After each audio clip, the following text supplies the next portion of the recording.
పరిశుద్ధమ తండ్రి, ప్రేమ నమ్మకం మా దేవ, నువ్వెంతైనా నమ్మదగిన దేవుడు ప్రభువ. గడిచిన కాలమంతా కూడా మీరు మమ్మల్ని నడిపించిన విధానం బట్టి నీకు వందనాలు, స్తోత్రాలు.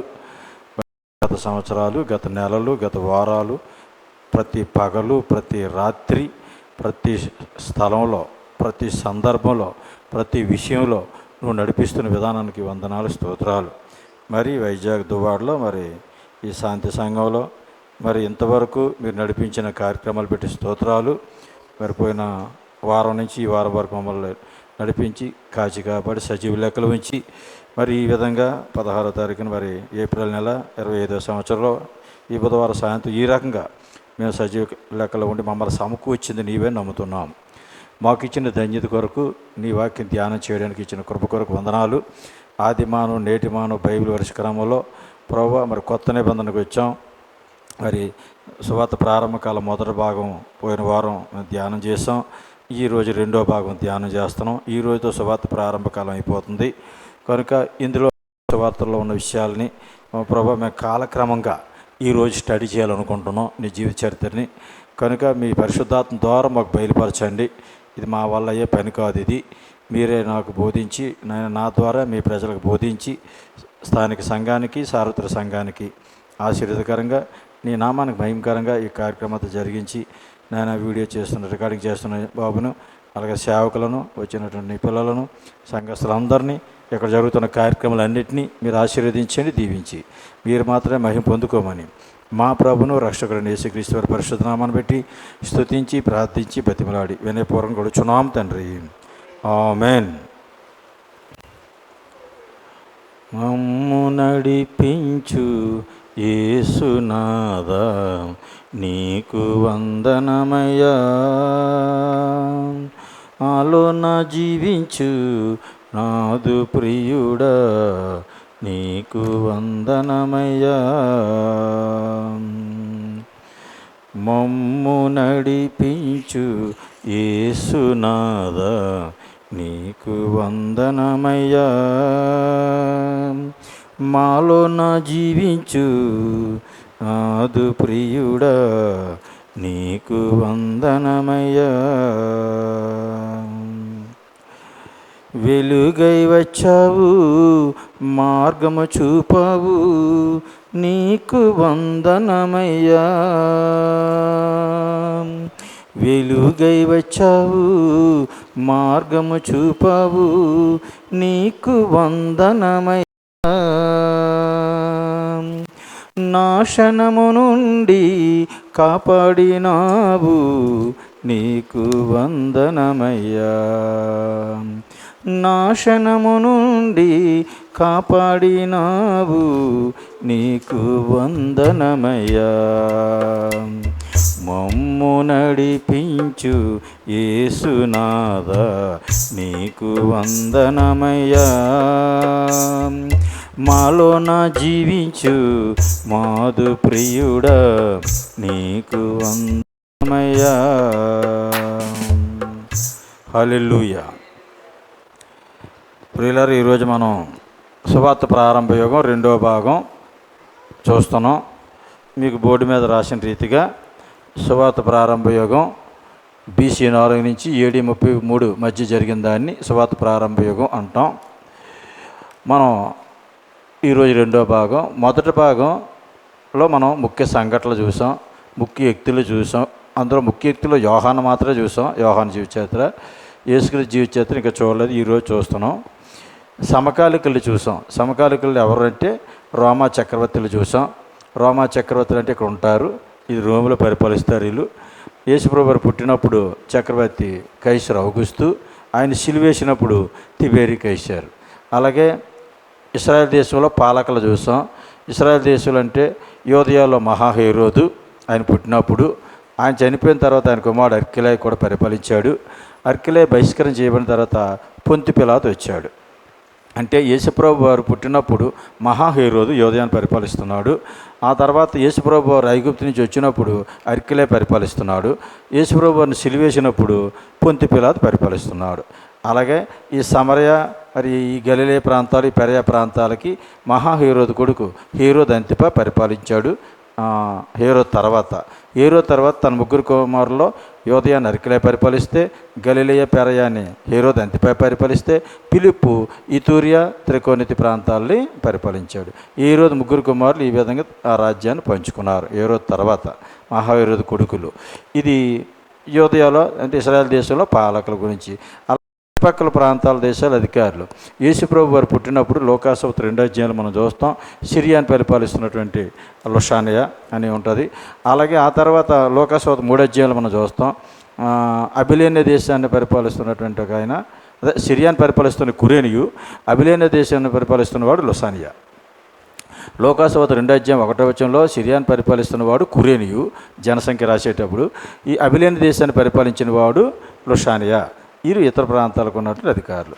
ఇక యోధా మత సిద్ధాంతాల్లో తెగలవారిని మనం చూసాం. ఇందులో యేసుప్రభు వారి సమకాలికులు వీళ్ళంతా, ఈ చక్రవర్తులు కానీ లేదా ఇజ్రాయెల్ దేశ పాలకులు కానీ ఈ చుట్టుపక్కల అధికారులు కానీ యోధా మత సిద్ధాంతాలు కానీ సామాన్య ప్రజలు కానీ వీళ్ళంతా యేసుక్రీస్తుకి సమకాలికులు. యోహాను యేసుక్రీస్తే ముఖ్యమైన వ్యక్తులు ఈ కాలంలో. యోహాను చరిత్ర తర్వాత యేసుక్రీస్తు చరిత్ర చూడాలి. అది మన 4 సువార్తలో ఉన్న సారాంశం. అయితే ఈ మతాధికారులు ఈ సిద్ధాంతాలు ఈ తెగలవారిని కూడా మనం చూసాం. ఇందులో పరిశీలన వారు ఒక తెగ, షద్దూకైలైన వారు ఒక తెగ, శాస్త్రులైన వాళ్ళు ఒక తెగ, తర్వాత సన్హెద్రిన్ సభ, సమాజ మందిరాలు, ఎస్సేనీలు, హేరోదీయులు, ప్రధాన యాజకులు, ఇలా ఒక్కొక్క తెగలు. ఇవన్నీ యోధా తెగలే. వీళ్ళంతా కూడా యేసుప్రభు వారి కాలంలో సమకాలికులు, ఆయనతో పాటు జీవించేవారు. ఇక సామాన్య ప్రజల గురించి కూడా లాస్ట్ టైం చూసాం. ఇందులో కొన్ని కుటుంబాలు ఉన్నాయి. యేసుప్రభు తల్లి అయిన మరియమ్మ, యోసేపు కుటుంబం, ఆ సహోదరులు, అలాగే యోహాను తాలూకా తల్లిదండ్రులు, అలాగే యేసుప్రభు వారి బాలుడిగా ఉన్నప్పుడు అన్న సుమియోన్ అన్నటువంటి ఆ ప్రవక్త, ఆ విధవరాలు, అలాగే యేసుప్రభు పెద్ద అయిన తర్వాత లాజరు కుటుంబం, అలాగా కోషం తర్వాత భార్యాభర్తలు ఇద్దరు కూడా కూజా, యోహన్న పరిచర్య చేసిన వాళ్ళు, ఇలాగ సమకాలికులు. పుట్టుగుడ్డువాడని, కుంటివాడని, అలా 18 సంవత్సరం నుంచి నడువంగ స్త్రీ అని, అంటే స్వస్థతలు పొందిన వాళ్ళు, భోజనాలు చేసిన వాళ్ళు, అతన్ని మరి శిలువకి అప్పగించిన వాళ్ళు. ఆయన కాలంలో ఈ పొట్టి జాకీ లాంటి వాళ్ళు, మొల్కానవారు చాలామందిని చూసాం మనం. అందులో పేర్లు ఉన్న వాళ్ళు కొంతమంది ఉన్నారు, పేర్లు లేని వాళ్ళు కొంతమంది ఉన్నారు, జ్ఞానులు గోళలు అనే పేర్లు లేని వాళ్ళకి అలాంటి వాళ్ళు కూడా ఉన్నారు. కాబట్టి వీళ్ళంతా కూడా సమకాలికులు అన్నమాట. సమకాలికులు సామాన్య ప్రజలు. ఈ సమకాలికలో చక్రవర్తులు ఉన్నారు రోములో, ఈ సమకాలికలో ఇశ్రాయేల్ దేశ పాలకులు ఉన్నారు, ఈ సమకాలికలో ఈ చుట్టుపక్కల ఉన్నటువంటి దేశాల్లో పాలకులు ఉన్నారు, ఈ సమకాలికలో యోధా సిద్ధాంత తెగలవారు ఉన్నారు, ఈ సమకాలికల్లో సామాన్య ప్రజలు కూడా. వీరందరూ కూడా 4 సువార్తల్లో కనబడతారు.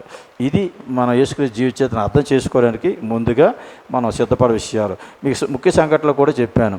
యేసుప్రభు వారు మరి ఆయన స్త్రీ సంతానంగా పుట్టే సమయానికి ఆదికాండం 3:15 ప్రవచనం నెరవేరు ప్రకారంగా, గలతీ 4 అధ్యాయంలో 4వ వచనం ప్రకారంగా ఆయన స్త్రీ సంతానం పుట్టడానికి కాలం పరిపూర్ణమైనప్పుడు ఆయన స్త్రీ సంతానంగా వచ్చాడు. కాలం ఎప్పుడు పరిపూర్ణమైందో, కాలం పరిపూర్ణ అయ్యే ముందు రోమీయులేమో రాజకీయంగా సిద్ధపరుచుకున్నాడు, మరి గ్రీకులేమో జ్ఞానపరంగా సిద్ధపరుచుకున్నాడు, యూదులేమో మతపరంగా సిద్ధపరుచుకున్నాడు. ఈ సిద్ధపాటంతా కూడా కొరకే, పాత నిబంధనలో ఉన్నటువంటి ఆయన యొక్క ప్రవచనాలు నెరవేర్పు కొరకే ఇవన్నీ జరిగాయి. ఈ విషయాన్ని 4 సువార్తలు కూడా రాశారు. ఈ 4 సువార్తల్లో మత్తయి ఏమో యేసుక్రీస్తు యూదులని, ఆయన రాజులకు రాజని, ఈయనే రాజని మత్తయి చూపించాడు. మరి మార్కు అయితే రోమీలకు రాశాడు, ఆయన ఏమో సేవకుడు అని ఈయన గురించి రాశాడు. అలాగే లోక అయితే అన్యజనులకు రాశాడు, ఈయన మనుష్య కుమారుడు, 100% మనుష్య కుమారుడు అని ఆయన చూపించాడు. యోహాను అయితే ఈ అందరికీ, మానవజాతి అందరికీ దేవుడు ఈయన, ఆ దేవుడే లోకానికి వచ్చాడు శరీరధారిగా, ఆ వాక్యమే ఈ శరీరధారికి వచ్చిందని మొత్తం ప్రపంచానికి అందించినటువంటి యోహాను సువార్త. ఈ విధంగా మత్తయి యూదులకి, మార్కు రోమీలకి, లోక అన్యజనులకి, యోహానేమో అందరికీ, మానవులందరికీ ఈయన దేవుడు, ఈయన దేవుని కుమారుడు అన్నట్టుగా తీసుకొచ్చారు. మొత్తమే 4 సువార్తల తాలూకా ఉద్దేశం ఏంటంటే యేసుక్రీస్తు 100% దేవుడు, ఆయన 100% మానవుడు. అంతే తప్ప కొంతమంది ఆయన దేవుడని, కొంతమంది ఏమో ఆయన మానవుడని పోట్లాడుకుంటున్నారు. అలా కాదు. ఇది కంప్లీట్గా ఆయనలో 100% మానవత్వం ఉంది, 100% దైవత్వం ఉంది. ఆయన దేవుడైనటువంటి మానవుడు లేదా మానవుడైనటువంటి దేవుడు. ఈ విషయాల్లో ఈయన 100% దైవత్వం గలవాడు, 100% మానవ వాడని ఈ విషయంలో సంఘ చరిత్రలో మాట్లాడుకున్నారు. ఆ రోజుల్లో సంఘ చరిత్రలో నైషియా సభ 325 క్రీస్తు శకం పూర్తిగా దైవత్వం గలవాడని నిరూపించారు నైస్య సభలో 325లో. అలాగే కాన్స్టాంటినోపుల్ సభ 381లో జరిగింది క్రీశకంలో. కాన్స్టాంటినోపుల్ సభ 381లో జరిగినప్పుడు ఈయన కంప్లీట్గా 100% మనిషి కుమారుడు, మనుష్యత్వం దీనిలో అని నిరూపించారు. ఆ తర్వాత ఎఫెసీ సభ ఒకటి జరిగింది 431లో జరిగింది. ఎఫెసీ సభ అంటారు దాన్ని, క్రీశకం 431. అందులో పరిపూర్ణమైనటువంటి మానవుడు, పరిపూర్ణ దేవుడు అని నిరూపించారు. చివరికి చాల్సియన్ సభ అని ఒకటి 451లో జరిగింది. ఆ చాల్సిడియన్ సభలో 451లో ఒకే వ్యక్తిలో మానవత్వం, దైవత్వం రెండు ఉన్నాయి అని తేల్చారు. ఈ విధంగా సార్వత్రిక సంఘంలో మరి బైబిల్ అయిపోయిన తర్వాత ఈయన గురించి చాలా వివాదాలు జరిగాయి. అసలు నిజంగా ఈయన దేవుడా, అసలు నిజంగా మానవుడా, ఇంతకీ ఏది కరెక్ట్ అని అనుమానాలు చాలామందిలో వచ్చాయి. కాబట్టి 4 సువార్తల తాలూకు సారాంశం ఈయన 100% మానవుడు, 100% దేవుడు. మానవుడు కనుక శిలువ మీద ఆ శ్రమలో అనిపించాడు, మరి దేవుడైతే అనిపించక్కర్లేదు. దైవత్వంగా అతను చేయవలసిన పని దైవత్వంగా పునరుత్థానంలో చూపించాడు. శరీరధారిగా మానవుడిగా ఆయన శిలువలో ఒక నరువులాగా మానవుడిలాగే జీవించాడు. ఆకలిగా ఉన్నాడు, దెబ్బగా ఉన్నాడు, నిద్రపోయాడు. మనలాగే మానవుడు కొన్ని లక్షణాలన్నీ ఆయనకు ఉన్నాయి. మానవుడిగానే కన్నీరు కాచాడు, శ్రమలు అనిపించి, బాధలు అనిపించాడు, చెమట కార్చాడు. అన్నీ కూడా మానవులకు ఉన్న లక్షణాలన్నీ ఆయనకు ఉన్నాయి. దేవుడికి ఉన్న లక్షణాలు కూడా ఆయనకు ఉన్నాయి. ఆయన ప్రాణం పెట్టగలడు, ప్రాణం తీసుకోగలడు, చనిపోయిన వాళ్ళ సైతం మరి బ్రతికించగలడు. ఆయన అంతేకాకుండా సముద్రం మీద నడిచాడు, గాలిని గద్దించాడు, ప్రకృతి మీద అధికారం గలవాడు, చీకటి శక్తుల మీద అధికారం గలవాడు, సమస్త రోగాల మీద అధికారం గలవాడు, సమస్త సమస్యల మీద అధికారం గలవాడు. కాబట్టి ఆయనలో 100% దైవత్వ లక్షణాలు ఉన్నాయి, 100% మానవ లక్షణాలు ఉన్నాయి. ఇది ప్రియులారా ఆయన గురించి మనం స్టడీ చేసిన విషయాలు. కాబట్టి యేసుక్రీస్తుకి మనం డైరెక్ట్గా ప్రార్థించవచ్చు, యేసుక్రీస్తుకి మనం డైరెక్ట్గా యేసుక్రీస్తుని ఆరాధించవచ్చు, యేసుక్రీస్తు దేవుడని మనం అంగీకరించవచ్చు. ఇందులో నో డౌట్, ఇంకెవరు డౌట్ పడాల్సిన పని ఏమీ లేదు. ఈ రోజుల్లో చాలామంది యేసుక్రీస్తుకి ప్రార్థన చేయకూడదని, తండ్రికి ప్రార్థన చేయాలి, యేసుక్రీస్తు ద్వారా చేయాలి తప్ప యేసుక్రీస్తుకి డైరెక్ట్ ప్రార్థన చేయకూడదని చెప్తున్నారు కొంతమంది యేసుక్రీస్తుని ఆరాధించకూడదు, ఆయన ఆరాధన తండ్రిని ఆరాధించాలని చెప్తున్నారు. కొంతమంది ఏమో అసలు యేసు దేవుడు కాదు, దేవుని కుమారుడు అని చెప్తున్నారు. అది చాలా తప్పు. యేసుక్రీస్తు 4 సువార్తలు చదివితే ఆయన యొక్క 4 సువార్తల సారాంశం ఏంటంటే ఆయన 100% మానవుడు, 100% దేవుడు. ఆయనకి డైరెక్ట్ ప్రార్థన చేయొచ్చు, ఆయన్ని ఆరాధించవచ్చు, ఆయన ఆరాధనకు యోగ్యుడు. అంతేకాదు ఆయన దేవుడు, దర్శాలు అంతే. ఆయన తప్ప వేరొక దేవుడే లేడు. పాత నిబంధన కొత్త నిబంధన సంబంధించిన ఏకైక దేవుడు యేసుక్రీస్తే అన్న విశ్వాసంతో మనం యేసుక్రీస్తుని విశ్వసించాలి. ఇది 4 సువార్తల తాలూకా సారాంశం ప్రియులారా. ఓకే, ఇక మీరు మ్యాప్లో చూసినట్టయితే ఆయన యోదయాలో పుట్టే ఆయన తాలూకా జననం ఈ మ్యాప్లో, ఇది యోదయ ప్రాంతం, ఇది గలిలే ప్రాంతం, ఇదే సమరయ ప్రాంతం, ఇదే తూరు, ఇది ఇలా ఐగుప్తు, ఈ ప్రాంతాలే ఆయన తిరిగాడు. ఈ ప్రాంతాల్లో తిరిగేటప్పుడు ఆయన గర్భంలో ఉన్నప్పుడు ఆయన ఇక్కడ గలిలేలో నజరేతులో ఉన్నప్పుడు గర్భంలో ఉన్నాడు ఆయన. ఆ తర్వాత ఆయన జననం యోదయకు వచ్చాడు, బెత్లెహేములో జన్మించాడు. వచ్చిన తర్వాత మరి ఏ రోజు సమస్యల వలన ఏ రోజు చిన్నపిల్లలు చంపిస్తున్నాడని ఐగుప్తుకి తీసుకెళ్ళిపోయారు తల్లిదండ్రులు. మరలా ఐగుప్తు నుంచి మరలా యోదయకు వచ్చాడు. యోదయకు వచ్చేసరికి అక్కడ అర్కిలే పరిపాలిస్తున్నాడు. ఆ సమస్య తెలుసుకుని మరలా గలిలేకి వెళ్ళిపోయాడు. ఇక్కడ పెరిగాడు ఆయన, నజరేతులో పెరిగాడు, నజరేతు వాడుగా పిలువబడ్డాడు. నజరేతులో మళ్ళీ ఆ గలిలే ప్రాంతంలో కపెర్నహూము అనే ప్రాంతానికి వచ్చి అక్కడ కాపురం ఉన్నాడు. ఆ తర్వాత పరిచర్య కపెర్నహూములో పరిచర్య చేశాడు. ఆ తర్వాత ఈ ప్రాంతాలన్నీ కూడా తను తిరిగినట్టుగా 30 సంవత్సరాలు అక్కడ ఉన్నప్పటికీ నజరేతులో మిగతా 3.5 సంవత్సరాలు ఈ ప్రాంతాలన్నీ కూడా తిరిగి 33.5 సంవత్సరాలు ఆయన జీవించి పరిచర్య చేసినట్టుగా అర్థమవుతుంది.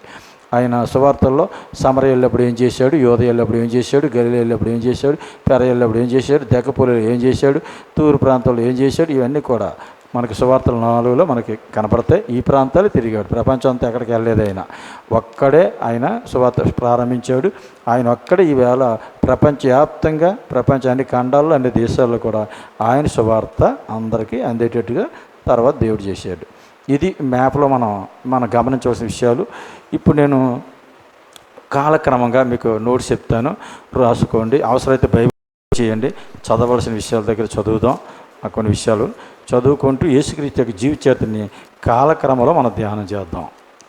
ఈ కాలక్రమం అన్నది ఒక రకంగా మనకు అవసరం. ఎందుకంటే 4 సువార్తల్లో ఏది కాలక్రమం మనకు అర్థం అవ్వట్లేదు, ఏది ముందు ఏది వెనక అర్థం కావట్లేదు.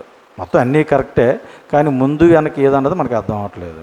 కాబట్టి ఈ విషయాల్లో ఒక నోట్స్ తయారు చేసాం కాలక్రమంగా.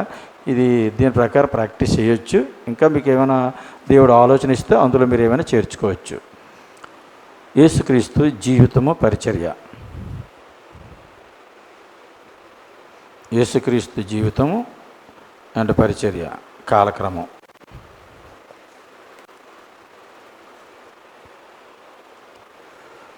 ఫస్ట్ పాయింట్, ప్రవచనాలు నెరవేర్పు.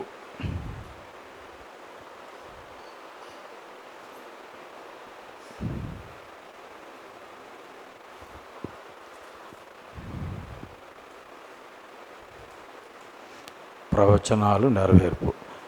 మీకు ఉదాహరణకి లోక 24:44. లోక 24:44. అంతటా ఆయన మోసే ధర్మశాస్త్రంలోను ప్రవక్తల గ్రంథంలోను కీర్తనలోను నన్ను గూర్చి వ్రాయబడిననియు నెరవేరవలనని నేను మీ యొద్ద ఉండినప్పుడు మీతో చెప్పిన మాటలు నెరవేరినవని వారితో చెప్పాను. అండర్లైన్ చేసుకోవాలి. మోసే ధర్మశాస్త్రం అంటే ఆదికాండం, నిర్గమకాండం, లేవికాండం, సంఖ్యాకాండం, ద్వితీయకాండం, పంచకాండం నా గురించి రాశారు. మరియు కీర్తనలో కూడా రాశారు. అలాగే ప్రవక్తల గ్రంథాల్లో కూడా రాశారు. పెద్ద ప్రవక్తలు కావచ్చు, చిన్న ప్రవక్తలు కావచ్చు. ఎంటైర్ పాత నిబంధన అంతా కూడా నా గురించే రాయబడి ఉంది. నా గురించి రాయబడినవన్నీ కూడా ఇప్పుడు నెరవేరినవి అని ఆయన పునరుత్థానం అయిన తర్వాత చెప్తున్నాడు. ఈ మాట ఎంఐ గ్రామస్తులతో చెప్తున్నాడు. పునరుత్థానం అయిపోయిన తర్వాత ఆ రోజు వాళ్ళతో కలిసి వెళ్తుండగా అక్కడ చెప్పినటువంటి విషయాలు. ఇంకా మీకు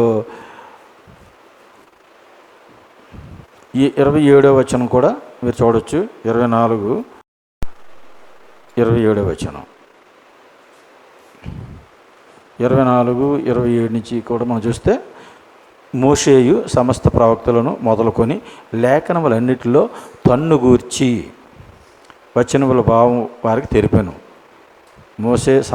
మోసే సమస్త ప్రవక్తలు మొదలుకొని లేఖనాలన్నింటిలో తన్ను గూర్చి వచనాల భావం వారికి తెలిపారంట ఎంఐ గ్రామస్తులకి. ఇంతలో తాము వెళ్ళుచున్న గ్రామం దగ్గరకు వచ్చినప్పుడు ఆయన ఇంకా కొంత దూరం వెళ్ళినట్లుగా ఆగుపాటుగా వారు సాయంకాలం వచ్చిందని చెప్పేశారు. ఎందుకంటే 25వ వచనంలో చెప్పాడు ఆయన, అందుకు ఆయన అవివేకులారా, ప్రవక్తలు చెప్పిన మాటలన్నింటినీ నమ్మని మందమతులారా, క్రీస్తు ఇలా శ్రమపడి తన మహిమలో ప్రవేశించుట అగత్యము కాదా అని వారితో చెప్పి, మోసే సమస్త ప్రవక్తలు నా గురించే రాశారు అని ఈ విషయాల్ని చెప్పారు. అదే 24:44 ఇంకా క్లియర్గా చెప్పారన్నమాట.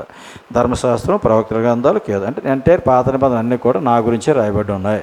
అంటే యేసుక్రీస్తు యొక్క జననం, యేసుక్రీస్తు యొక్క జీవితం, యేసుక్రీస్తు యొక్క పరిచర్య, ఆయన మరణం, ఆయన సమాధి కార్యక్రమం, ఆయన పునరుత్థానం, ఆయన ఆరోహణం కంప్లీట్గా ఈయన పుట్టక ముందు ఈయన జీవించేస్తే రాసి ఉంది పాత నిబంధనలో అని చెప్తున్నారు యేసుప్రభువే. అదే నెరవేరిందని చెప్తున్నారు. 2వ పాయింట్ రాసుకోండి, క్రీస్తు గర్భం దాల్చుట. క్రీస్తు గర్భము దాల్చుట. లోక 1:26 నుంచి 41. లోక 26:41.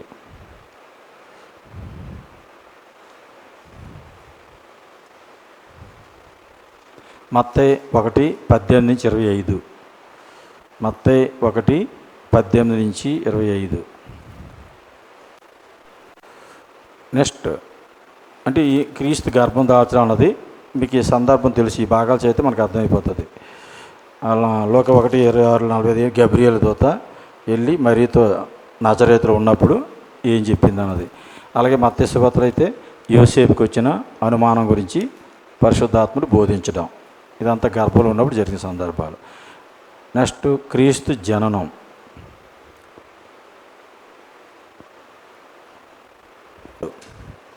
ఏం జరిగింది అన్నది గబ్రియల్ చెప్పడం, పరిశుద్ధాత్ముడు యోసేపుకి చెప్పడం.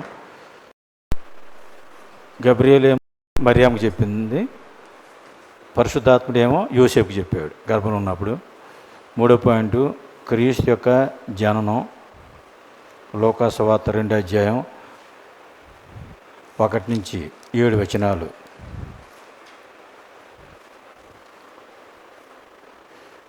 4వ పాయింట్, యేసుక్రీస్తుకి సున్నతి, పేరు పెట్టుట. యేసుక్రీస్తుకి సున్నతి, పేరు పెట్టుట. లోక 2:21.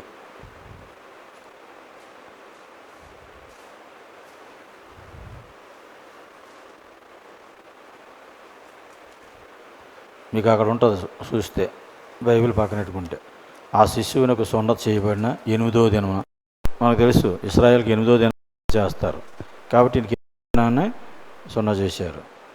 గర్భమందు ఆయన పడక మునుపు దేవదూత చేత పెట్టబడిన ముందే పేరు చెప్పేసింది దేవదూత, ఆ పేరే పెట్టారంట. ఓకే, నెక్స్ట్ 5వది 40 రోజుల తర్వాత 40 రోజుల తరువాత ఆలయములో ప్రతిష్ఠింపబడుట. 40 రోజుల తరువాత ఆలయములో ప్రతిష్ఠింపబడుట.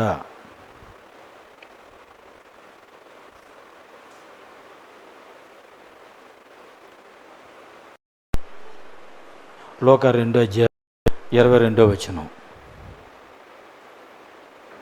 లోకా సువార్త 2:22.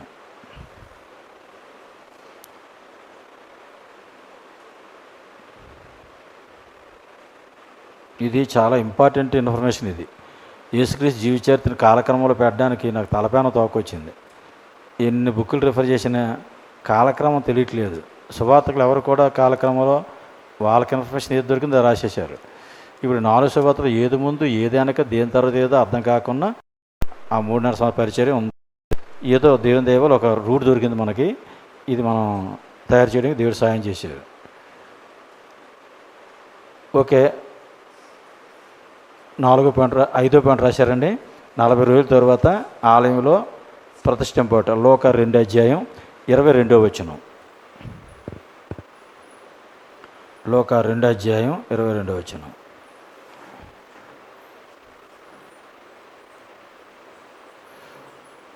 తర్వాత 6వ పాయింట్, సిమియోను అన్న.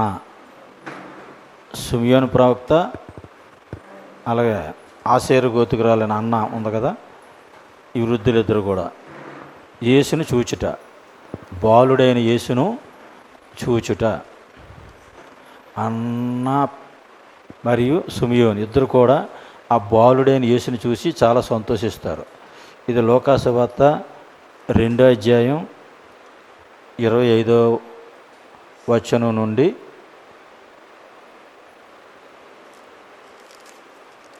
39 వరకు, 39 వరకు వేసుకోవచ్చు. లోకా సువార్త 2:25 నుంచి 39 వరకు.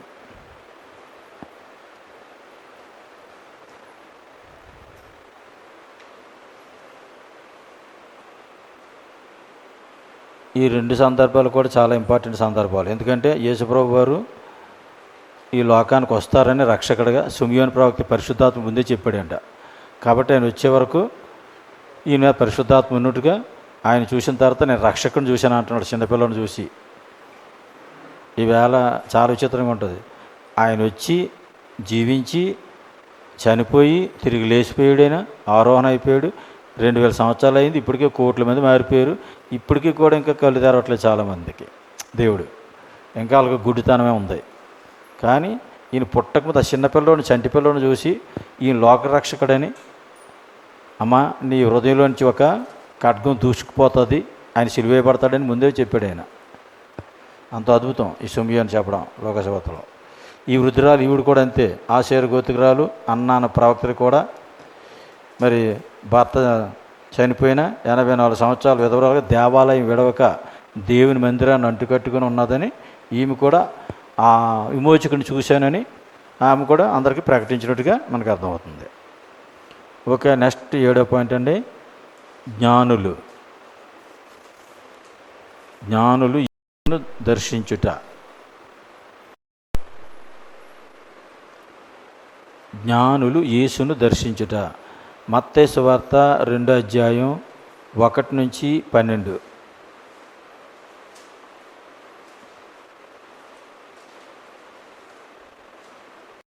మత్తయి 2:1 నుంచి 12. ఇది మన మత్తయి సువార్తలో చూస్తాం. ఆ జ్ఞానులు రావటం, నక్షత్రం వాళ్ళకి ఆ దారి చూపించటం, ఇవన్నీ కూడా మనకు తెలిసిన విషయం.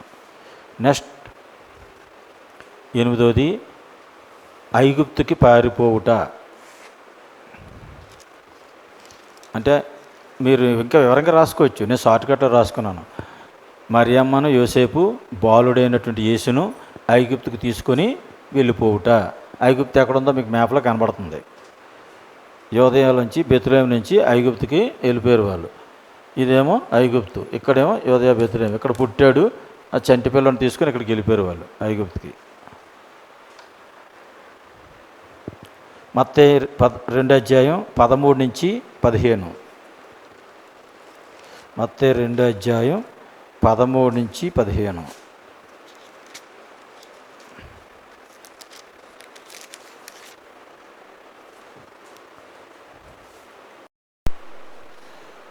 మీరు ఈ భాగాలు చదువుతున్నప్పుడు మైండ్లో పాయింట్ పెట్టుకోవాలి. మీరు ఆ శిశువుని ఐగుప్తు తీసుకెళ్ళని చెప్పింది ఎవరు? యోసేపుకి స్వప్నంలో దేవుడు బోధించినని ఉంటుంది. ఆ పాయింట్స్ బాగా క్యాచ్ చేయాలి మీరు. మళ్ళీ ఐగుప్తులు ఉన్నప్పుడు ఏ రోజు చనిపోయాడు, మరలా ఈ బాలుని తీసుకొని వెళ్ళిపోని మళ్ళీ బోధించినట్టు ఉంటుంది. అంటే దేవుని నడిపింపు అనమాట వీళ్ళకి. నజరేతులు ఉన్నప్పుడేమో బెత్లెహేము వెళ్ళమని నడిపింపు, బెత్లెహేములో పుట్టిన తర్వాత ఐగుప్తు వెళ్ళమని నడిపింపు, మళ్ళీ ఐగుప్తులోంచి మళ్ళీ యోదయ దేశానికి వెళ్ళిపోవచ్చు అని చెప్పారు. ఆ దేవుని నడిపింపు. అలాగే ఆయన గర్భంలో వచ్చినప్పుడు యోసేపు అనుమాన పడుతుంటే దేవుడు బోధించాడు ఆయనకి అని. అంటే దేవుడి యొక్క బోధింపు నడిపింపు అనేది ఇలా మొదటి నుంచి ఉంది. అలాగే 9వ పాయింట్ అండి, హేరోదు పిల్లలను చంపించటం. మహాహేరోదు పిల్లలను చంపించుట.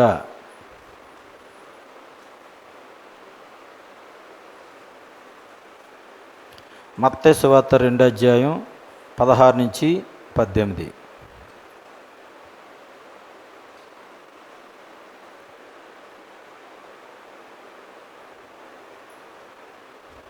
మత్తయి సువార్త 2 అధ్యాయం 16 నుంచి 18. తర్వాత 10వది హేరోదు మరణం.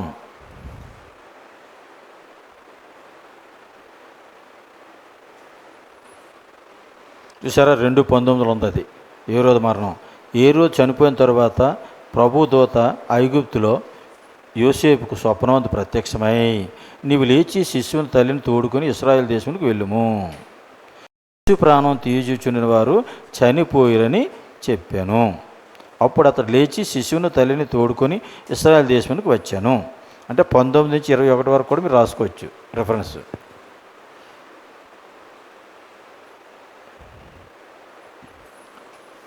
నెక్స్ట్ 11వ పాయింట్, ఐగుప్తు నుండి నజరేతుకు తిరిగి వచ్చుట.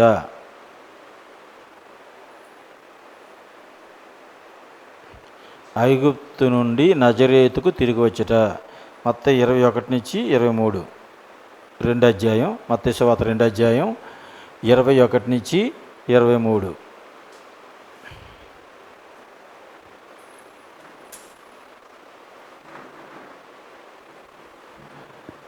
తర్వాత 12వ పాయింట్ అండి, 12 సంవత్సరాల ప్రాయంలో యెరూషలేమును దర్శించుట.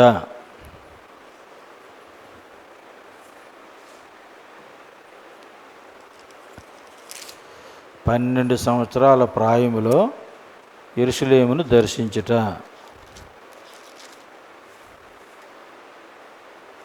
ఇది లూకా సువార్తలో ఉంటుంది. 2:41 నుంచి 2 అధ్యాయం 41వ వచనం నుండి 50వ వచనం వరకు.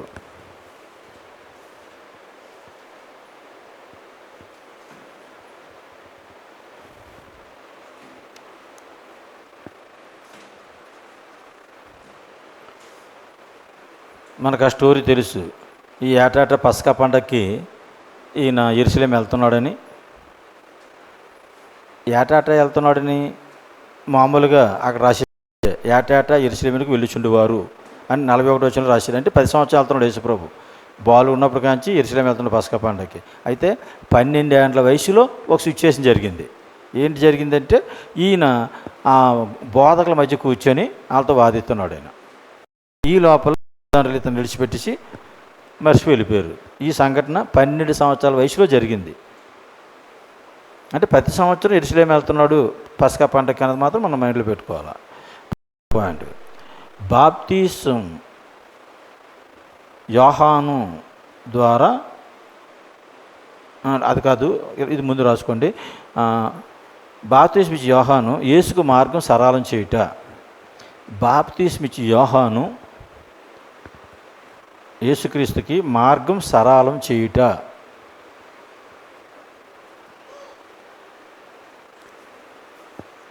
మనకు లోక 3:1-3 వేసుకోవచ్చు. లోక 3:1-3 ఎప్పుడు ఈ మార్గం సరళం చేస్తున్నాడు అంటే లోక క్లియర్గా ఇచ్చాడు చరిత్ర. తిబేరి కైసరు ఏలుబడిలో 15వ సంవత్సరమున యోదయాకు పొంతి పిలాతును, గలిలేకు హేరోదు, ఇతురేతరికొన దేశాలకి ఫిలిప్పు, అబిలేనే దేశానికి లుషానియా, అన్న కైప ప్రధాన యాజకులకు ఉన్న కాలంలో యోహాను నొద్దకు దేవుని వాక్యం వచ్చెను. అప్పుడు ఇతను ప్రకటించడం మొదలెట్టాడు. ఆ పరిపాలకుల కాలంలో మన మ్యాప్లో మీకు ఆ ప్లేసులన్నీ ఉన్నాయి, అది మీరు చూడవచ్చు. ఇక నెక్స్ట్ 14 పాయింట్, యోహాను యేసుకు బాప్తిసం ఇచ్చుట. యోహాను యేసుకు బాప్తిసం ఇచ్చుట.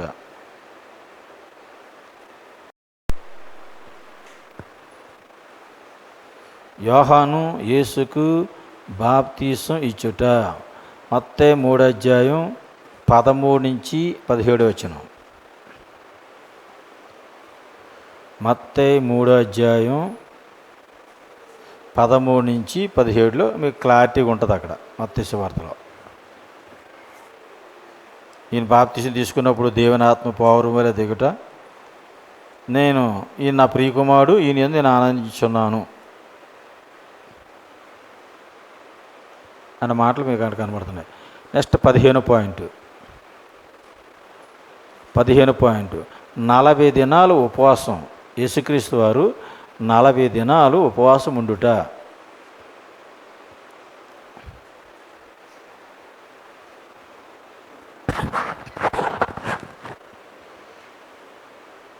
యేసుక్రీస్తు వారు 40 దినాలు ఉపవాసం. మత్తయి సువార్త 4:1-11. మత్తయి సువార్త 4:1-11. ఇంకా ఇది మీకు తెలుసు. అక్కడ సాతాను 40 దినాలు ఉపవాసం అయిన తర్వాత శోధించడం. ఆయన ఒక్కొక్క మాట, ఈ రాళ్ళు రొట్టెలుగా చేసుకోవచ్చు కదా, ఎందుకు ఈ బాధపడతామని అంటాం. తర్వాత కిందకి దూకే దేవుడిని రక్షిస్తాడు రాయబడి ఉంది కదా అని అంటాడు. తర్వాత ఇంకా ఏమంటాడు, నీవు సాగిలిపడి నాకు నమస్కారం చేసి ఈ లోక రాజ్యాలన్నీ నీకు ఇచ్చేస్తాను అంటాడు. యెహోవాకు తప్ప, దేవుడి తప్ప, సృష్టికర్త తప్ప నీకు ఎవరికి సాగిలి పడకుండా రాయబడి ఉంది కదని వాళ్ళు యేసుప్రభు వారు మళ్ళీ వాక్యాల ద్వారా కౌంట్ చేశారన్నమాట. అది 11వ వచనంలో మాట ఉంటుంది, అంతటి అపవాది ఆయన్ని విడిగా దేవదూతలు వచ్చి ఆయనకు పరిచర్య చేసిరి. అండర్లైన్ చేసుకోవాలన్నమాట. సాతానుగాడు ఎప్పుడు కూడా కొంతకాలం శోధిస్తాడు మనల్ని. శోధించి విడిచిపోతాడు, ఎల్లకాలం ఉండడు. పేతురు కూడా రాస్తాడు ఆ మాటలు. కష్టాలు ఇప్పుడు మనకు ఉండవు, కొంచెం కాలం మీరు శ్రమ పడిన తరువాత ఆయన మిమ్మల్ని పూర్ణులుగా చేస్తాడు అంటాడు. కాబట్టి యోబును అతను ఏం చేశాడు, శోధించాడు విడిచి వెళ్ళిపోయాడు. అలాగే ఇక్కడ కూడా యేసుప్రభువును కూడా సాతానుగాడు ట్రై చేశాడు, ఏం పని అవుతుందేమని. పని అవ్వలేదు, విడిచిపెట్టి వెళ్ళిపోయాడు. అప్పుడు ఎవరు ఎంటర్ అయ్యారు, దేవదూతలు వచ్చి పరిచర్య చేసి. మనకి ఎప్పుడైనా శ్రమలు విడిచిపోయిన తర్వాత ఆశీర్వాదం వెంటనే ఇంకో వస్తుంది. శ్రమలలో చాలా జాగ్రత్తగా మనం నిలబడితే, తొట్టిల్లకున్న ఆ శ్రమల్లో, ఆ శోధనలో మనం నిలబడితే ఆ తర్వాత బ్లెస్సింగ్ ఆటోమేటిక్గా వస్తుంది. యోబుకి అలాగే వచ్చింది. సాతానుగాడు విడిచిపెట్టిన వెంటనే యోబుకి 2 ఆశీర్వాదం వచ్చింది. అలాగే ఇక్కడ యేసుప్రభు వారిని కూడా సాతాను వెంటనే దేవదూతలు వచ్చి పరిచర్య చేశాయి. అద్భుతం. కాబట్టి మన జీవితాల్లో కూడా మనకి ఏమర్థమవుతుందంటే, మనకు వచ్చిన కష్టాలు, మనకు వచ్చిన నష్టాలు, మనకు వచ్చిన శ్రమలు, శోధనలు, అందులో మనం నిలకడగా ఉంటే, దేవుని మీద ఆధారపడితే, అవి విడిచిపోయిన వెంటనే మరలా మనకు బ్లెస్సింగ్. కీడి వెనకాతలు మేలు దాచాడు అంటారు. అందుకే ఓకే ప్రియులారా. నెక్స్ట్ 16 పాయింట్, కొండపై యేసు ప్రసంగం. కొండపై యేసు ప్రసంగం. మత్తయి సువార్త 5-7 అధ్యాయం వరకు. మత్తయి 5, 6, 7 అధ్యాయాలు. చాలా మంచి నీతి ఉంటుంది ఇందులోని. 9 ధన్యతలు. ఇది యేసుక్రీస్తు ధర్మశాస్త్రం ఒక చెప్పాలంటే ఇది. మోసే ధర్మశాస్త్రం కన్నా కఠినంగా ఉంటుంది ఇది. నెక్స్ట్ పాయింట్ 17, 12 మంది శిష్యులను ఎన్నుకొనుట. యేసుక్రీస్తు వారు 12 మంది శిష్యులను ఎన్నుకొనుట.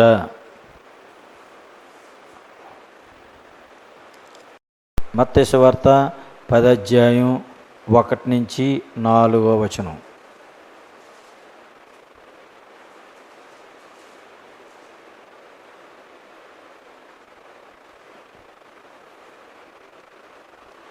ఈ యేసుప్రభు వారి శిష్యులు ఎన్నుకోవడం గురించి మత్తయిలో ఇది ఉంది.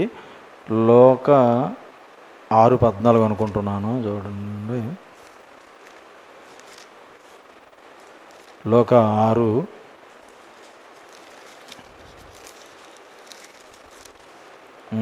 6:14 అది కూడా వేసుకోండి. ఇది అక్కడ కూడా ఉంది.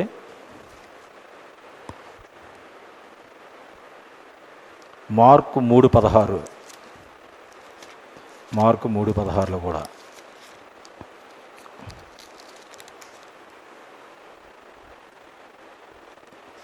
అక్కడి నుంచి కిందకి చదవాలి, 16 నుంచి.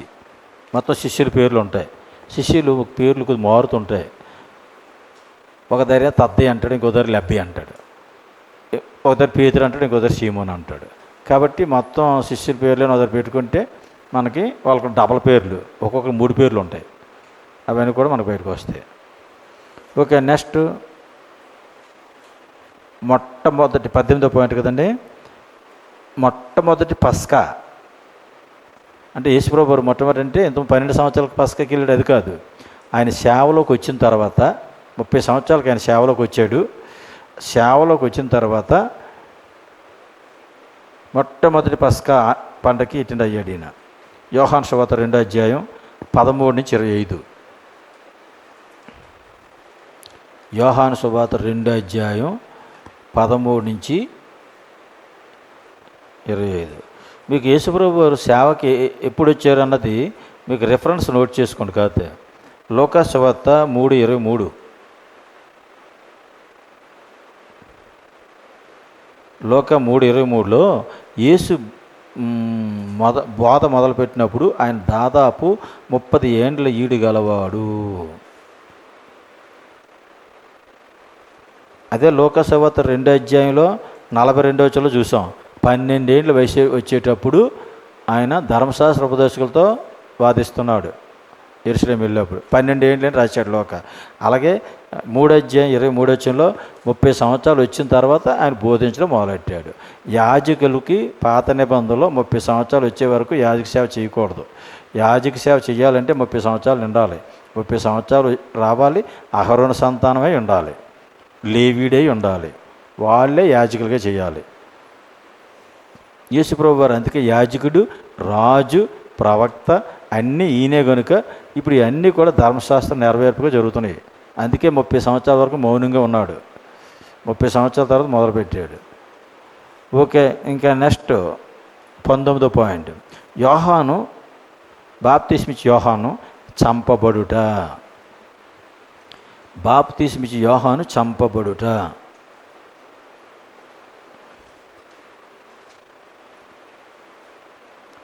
మత్తయి సువార్త 14 ఉంటుంది ఈ సంఘటన.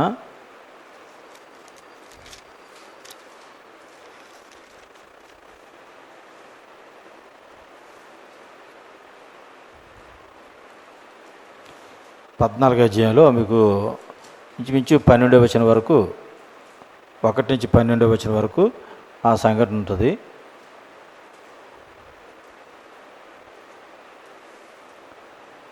అయితే గొప్ప విషయం ఏంటంటే 13వ వచనం చూడండి. యేసు ఆ సంగతి విని ధోని ఎక్కి అక్కడి నుండి అరణ్య ప్రదేశానికి ఏకాంతంగా వెళ్ళెను. జనసమూహం ఆ సంగతి విని పట్టణం నుండి కాలినడకను ఆయన వెంట వెళ్ళిరి. ఏ సంగతి విన్నాడు యేసుక్రీస్తు? బాప్తిస్మిచ్చి యోహాను చచ్చిపోయిన సంగతి విన్నాడు. ఆయన విన్న తర్వాత ఏం చేయాలా? నాకు బాప్తీసు ఇచ్చిన గురుగారు చచ్చిపోయారు కాబట్టి ఆయనకి ఏదో పోనీ సమాధి కార్యక్రమానికి అటెండ్ అవ్వాలి కదా. కనీసం ఆయన పట్టించుకోకుండా అయినా ఆ సంగతి విని ఈయన మటుకు ఈయన సేవకి వెళ్ళిపోయాడంట. బాప్తిస్మిచ్చి యోహాను స్త్రీల కన్నా వారు అందరికన్నా గొప్పవాడు అన్నాడు ఆయన. బాప్తిస్మ యోహానులో పుట్టలేదు ఎంతవరకు అన్నాడు. అంత గొప్పోడు బాప్తిస్మ యోహాను, అంత గొప్పోడు. అందులో ఈయనకి బాప్తిస్మ ఇచ్చాడు. అలాంటి ఆయన ఈరోజు అన్యాయంగా చంపేశాడు, తల నరికేశాడు. కనీసం ఆ సంగతి విన్న తర్వాత ఓహో అలాగా అయితే మన వాళ్ళందరూ పదండి అని అనలేదు. కనీసం మన వాళ్ళందరూ నేను మన యూనియన్ లేపండి, మనకున్న వర్గాలన్నీ కూడా మన దగ్గర భోజనాలు చేసిన వాళ్ళందరినీ కూడా అని అనలేదు. దాన్ని అసలు పట్టించుకోలేదు. యోహాన్ పని అయిపోయింది, ఆయన వెళ్ళిపోయాడు. తర్వాత నేను కూడా వెళ్ళిపోతాను కదా ఇంకొక 6 మాసాల్లో అనే ఉద్దేశంతో ఈయన ఆ రకంగా వెళ్ళిపోయాడు అనమాట. Okay, next 20 point. యేసు యూదుల పండగకు వెళ్ళుట. యేసుక్రీస్తు వారు యూదుల పండగకు వెళ్ళుట. యోహాను సువార్త 5:9.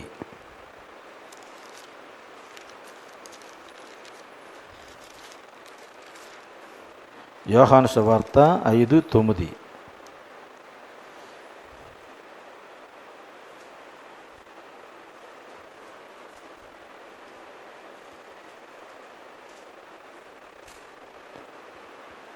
ఆ తర్వాత రెండోసారి పస్కా పండగ.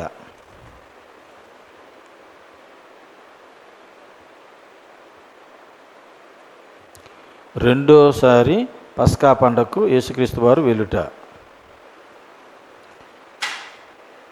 యోహాను 6:4.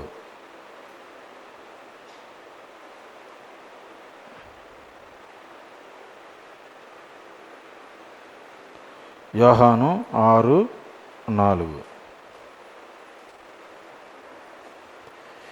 మీకు యోహాను సువార్త 6వ అధ్యాయంలో ఒక మాట కనపడుతుంది చూడండి. అటు తర్వాత యేసు తిబెరియా సముద్రము అనగా గలిలే సముద్రం దాటి అద్దరికి వెళ్ళెను అని ఉంది. తిబెరియా సముద్రం ఎక్కడ ఉంది, గలిలే సముద్రం ఎక్కడ ఉంది మ్యాప్లో? మీరు మ్యాప్లో ఏది తిబెరియా సముద్రం, ఏది గలిలే సముద్రం?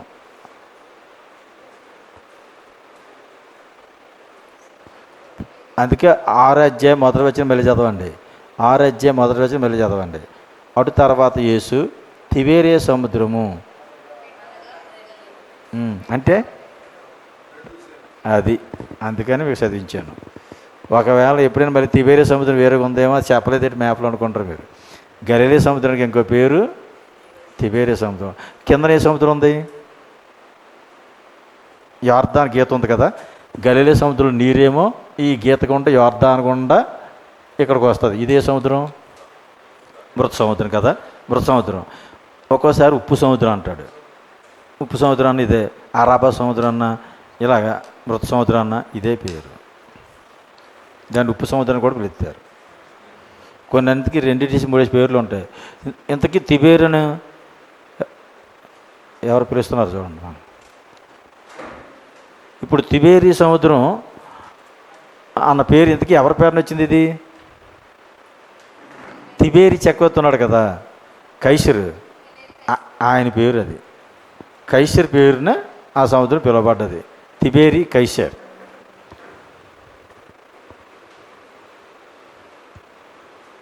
ఓకే, నెక్స్ట్ పాయింట్ ఎంత? 22. యేసు పర్ణశాల పండుగకి వెళ్ళుట. యేసు పర్ణశాలల పండుగకి వెళ్ళుట.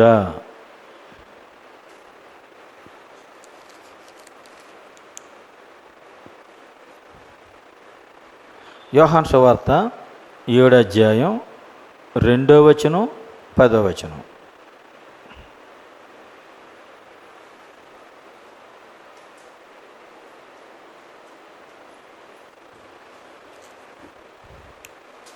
ఈయనేమో పర్ణశాల పండుగకి వెళ్తానంటాడు అనుకుంటాడు. ముందు వాళ్ళ ఇంట్లో వాళ్ళు అడిగేటప్పుడు ఏమో మరి పండగకి వెళ్తావా నువ్వని అడిగితే నేను వెళ్ళంటాడు. మళ్ళీని ఈ పర్ణశాల పండగకి వెళ్ళడానికి నిర్ణయించుకున్నాడు.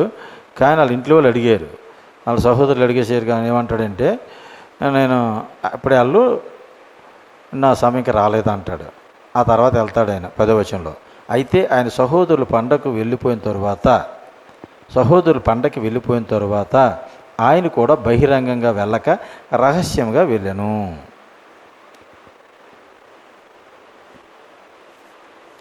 23వ వచనం, 23వ పాయింట్. యేసు ఆలయ ప్రతిష్ఠ పండగకు వెళ్ళుట. యేసుక్రీస్తు వారు ఆలయ ప్రతిష్ఠ పండుగకు వెళ్ళుట.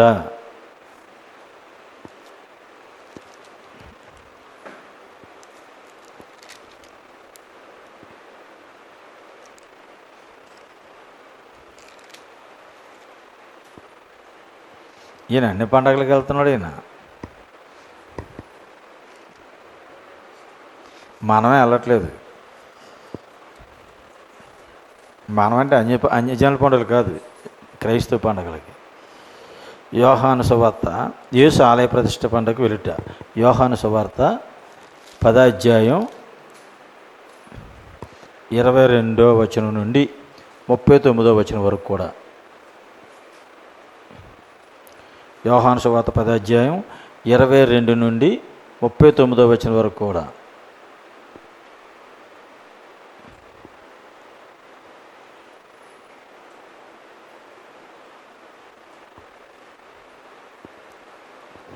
యేసుప్రభు వారు పండగకి వెళ్తున్నారంటే పండగ సరదాకులు తెలట్లేదు. అలాగా అపార్థం చేసుకోకండి యేసుప్రభుని. యేసుప్రభుకి పండగ సరదాలు కావు. ఎక్కడ జనం దొరుకుతారని చూసేవాడు ఆయన. వాళ్ళకి సువార్త ప్రకటించడానికి పండగలతో దొరుకుతారు కదా జనం, అందుకనే వెళ్ళేవాడు ఆయన అలాగా. అంతేగాని ఈయనకి పండగ సరదా కాదు. ఇప్పుడు ఈ సందర్భంలోనే, ఆలయ ప్రతిష్ఠ పండుగ సందర్భంలోనే అక్కడ మంచి మాటలు మాట్లాడతాడు. 27 నుంచి చూడండి. యోహాను సువార్త 10:27 నుంచి. నా గొర్రెలు నా స్వరం వినును, నేను వాటిని ఎరుగుదును, అవి నన్ను వెంబడించును. నేను వాటికి నిత్యజీవం నిత్యుచున్నాను కనుక అవి అన్నటికీ నశింపో. ఎవడును వాటిని నా చేతిలో నుండి అపహరింపడు. వాటిని నాకు ఇచ్చిన నా తండ్రి అందరికంటే గొప్పవాడు కనుక నా తండ్రి చేతిలో నుండి ఎవడును వాటిని అపహరింపలేడు. వా, ఎంత మంచి మాటలు చూశారు అక్కడ. నా గొర్రెలు నా స్వరం వింటాయి, నేను వాటిని ఎరుగుదును, అవి నన్ను వెంబడించును, నేను వాటికి నిత్యజీవం ఇస్తున్నాను కనుక అవి అన్నిటికీ నశింపో. ఎవడు వాటిని నా చేతిలో నుండి అపహరింపడు. అంతేకాదు 29లో, వాటిని నాకు ఇచ్చిన నా తండ్రి అందరికంటే గొప్పవాడు కనుక నా తండ్రి చేతిలో నుండి ఎవడును వాటిని అపహరింపడు. అద్భుతమైనటువంటి మాటలు ఇవి. ఆగిపోయింది, మైక్ ఆగింది. హలో, అవుతుందా? అంటే ఒక బ్యాటరీ కానీ అయిపోయిందేమో, అయిపోయింది అనుకుంటున్నాను నేను. సౌండ్ తగ్గిందా? ఓకే. ఇప్పుడు 24వ పాయింట్. 24వ పాయింట్లో యేసు లాజరును బ్రతికించుట. యేసు లాజరును బ్రతికించుట. యేసు లాజరును బ్రతికించుట. ఏ అధ్యాయం? 11వ అధ్యాయం. యోహాను సువార్త 11వ అధ్యాయం.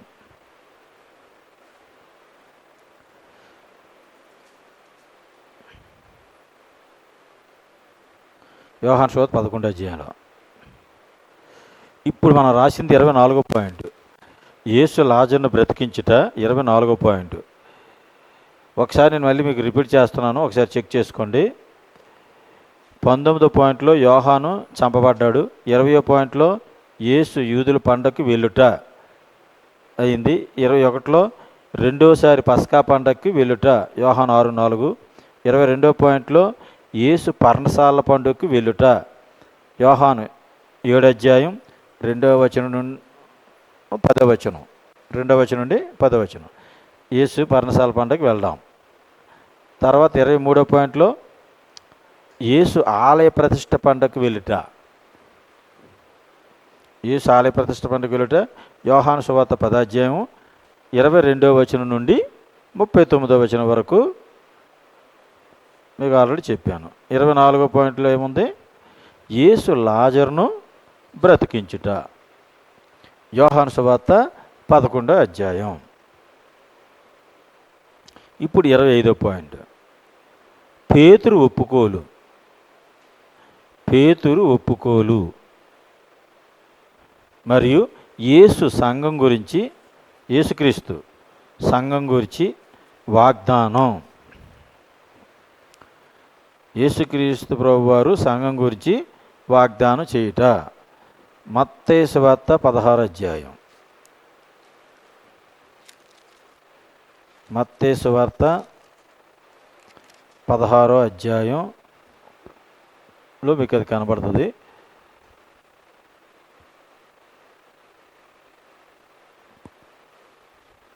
ఎక్కడి నుంచి అంటే మీరు 16వ వచనం నుంచి 20వ వచనం వరకు కూడా మీరు వేసుకోవచ్చు. కరెక్ట్ రిఫరెన్స్ అయితే 18. అక్కడ సందర్భం ఏం జరుగుతుందంటే, ఇది చాలా ఇంపార్టెంట్ సందర్భం ఇది. ఇప్పుడు చాలామంది కొన్ని సంఘాలు ఏం చేస్తారంటే, ఆర్సీఎం కేథలికులను పేతురు సంఘస్థాపకుడు అనుకుంటున్నారు. పేతురు సంఘస్థాపకుడు యేసుక్రీస్తే సంఘస్థాపకుడు. పేతురుని ఏమన్నాడంటే, ఇక్కడ నేను చదువుతాను చూడండి, ఆ సందర్భం మీకు తెలియాలా. 13వ వచనం చూడండి. యేసు ఫిలిప్పుదైన కైసరే ప్రాంతానికి వచ్చి, మనుష్య కుమారుడు ఎవడని జనులు చెప్పుకొనిచున్నారు అని తన శిష్యులను అడగా, వారు కొందరు బాప్తిస్మ యోహానని, కొందరు ఏలియా అని, కొందరు ఇర్మియా అని, లేక ప్రవక్తల్లో ఒకడని చెప్పుకొనిచున్నారు. అయ్యా, నీ గురించి ఒక రకం చెప్పుకోవట్లేదు. కొందరేమో బాప్తిస్మ యోహాను అనుకుంటున్నారు, కొందరేమో ఏలియా అనుకుంటున్నారు, కొందరేమో ఇర్మియా అనుకుంటున్నారు, కొందరు ప్రవక్తలో ఒక ఆయన అని అనుకుంటున్నారు. అయితే మరి మీరేమనుకుంటున్నారు అని అడిగాడు ఆయన.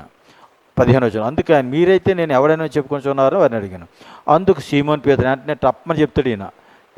యేసుప్రభు ప్రశ్న వేస్తే వెంటనే చెప్పినాడు ఈయనే, నీవు సజీవుడకు దేవుని కుమారుడు అని క్రీస్తు అని చెప్పాను.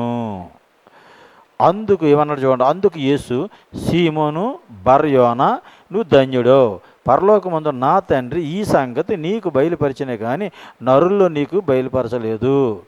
నరులు ఎవరికో నీకు బయలుపరచలేదు. మరియు నీవు పేతురువు, ఈ బండ మీద నా సంఘమును కట్టుదును, పాతాళలో ఒక ద్వారములు దాని ఎదుటి నిలవనేరవని నేను నీతో చెప్పుచున్నాను. ఈ బండ మీద అంటే పేతురు మీదే సంఘాన్ని కట్టాడని ఇప్పుడు రోమన్ కేథలికులు. పేతురు మీదే సంఘాన్ని కట్టాడు, పేతురే మూలమని. ప్రొటెస్టెంట్లు ఏంటంటే పేతురి మీద సంఘాన్ని కట్టాడు, పేతురు విశ్వాసమే సంఘాన్ని కట్టాడు. యోనా నువ్వు ధన్యుడు ఎందుకు అన్నాడంటే, నీవు దేవుని కుమారుడు అని ఈయన ఒప్పుకున్నాడు. అంటే ఎవరైతే యేసుక్రీస్తుని దేవుడి కింద ఒప్పుకుంటారో, దేవుని కుమారుడి కింద ఒప్పుకుంటారో ఆ విశ్వాసమే సంఘం కట్టాడు. అది ప్రొటెస్టెంట్ల తాలూకు ఉద్దేశం. కానీ కేథలికుల ఉద్దేశం అలా కాదు, పేతురి మీదే సంఘాన్ని కట్టాడని వాళ్ళు అనుకుంటారు. కాబట్టి మనం ఏమనుకోవాలంటే, ఎప్పుడైనా ఇది కరెక్ట్గా ఎలాగ అర్థం చేసుకోవాలి, విశ్వాసం మీద. ఒక వ్యక్తి విశ్వాసం, ఎవరైనా యేసుప్రభువుకి వచ్చారు, మరి ఏమమ్మా నా గురించి నువ్వు వచ్చావు కదా, మరి ఏంటి నువ్వేమనుకుంటావు అంటే, నువ్వు యేసుక్రీస్తు ప్రభువు అయ్యా, మా పాపాలు క్షమించడానికి వచ్చావు, నన్ను క్షమించు, నీ రాజ్యంలో చేర్చుకో. Okay, very good. శిలువ మీద దొంగ అదే చెప్పాడు, నేడు నువ్వు నాతో కూడా పరదశలో ఉండవు అని చెప్పేసాడు వెంటనే. ఎందుకు? అక్కడ ఒప్పుకోలు. ఎవరు ఒప్పుకోలు చేసుకుంటారో వాళ్ళకి వెంటనే స్పాట్లో ఈయన రక్షణ ఇస్తున్నాడు. కాబట్టి ఇక్కడ పేతురు ఒప్పుకోలు మీద సంఘాన్ని కట్టాడు తప్ప పేతురు మీద కాదు. ఇది మనం అర్థం చేసుకోవాలి. 26వ పాయింట్, యేసు రూపాంతరం.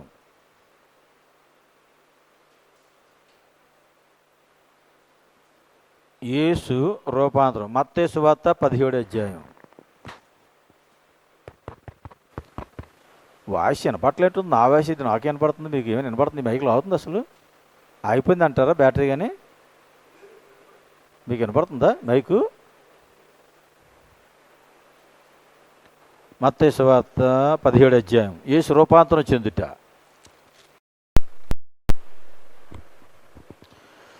నెక్స్ట్ మీరు స్పీడ్గా రాసుకుంటే స్పీడ్కి వెళ్ళిపోతాను. 27 పాయింట్, యేసు చివరి వారం. యేసుక్రీస్తు వారి యొక్క పరిచర్యలో చివరి వారం. యోహాను సువార్త 12 అధ్యాయం, యోహాను సువార్త 12 అధ్యాయం 1 నుంచి 20 అధ్యాయం 28 వరకు.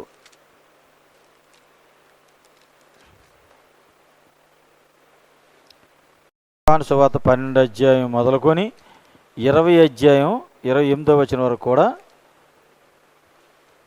ఈ తాలూకా చివరి వారంలో జరిగిన సంఘటనలు.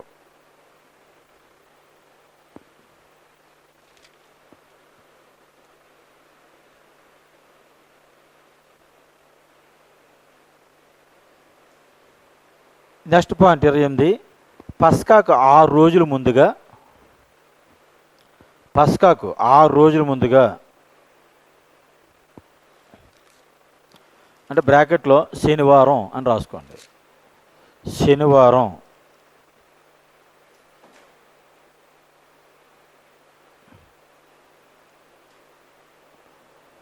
పస్కాకు 6 రోజుల ముందుగా అంటే శనివారం. బేతనీయకు వచ్చుట, 4 మాటలు రాసుకోండి. బేతనీయకు, మీకు 12 అధ్యాయం 1వ వచనం అక్కడ ఉంది, మీరు బైబిల్ చూసి రాసుకోవచ్చు. బేతనీయకు వచ్చుట, యేసుక్రీస్తు వారు బేతనీయకు వచ్చారు పస్కా పండగకి 6 దినాల ముందు. కుష్ఠరోగి సీమోని ఇంట, కుష్ఠరోగి సీమోని ఉంట భోజనం చేయుట, లాజరు మార్తా మరియలతో విందులో పాల్గొనుట. లాజరు మార్తా మరియ కుటుంబంతో ఈయన విందులో పాల్గొనుట. ఇది యోహాను సువార్త 12 అధ్యాయం 1 నుంచి 12 వచనాలు.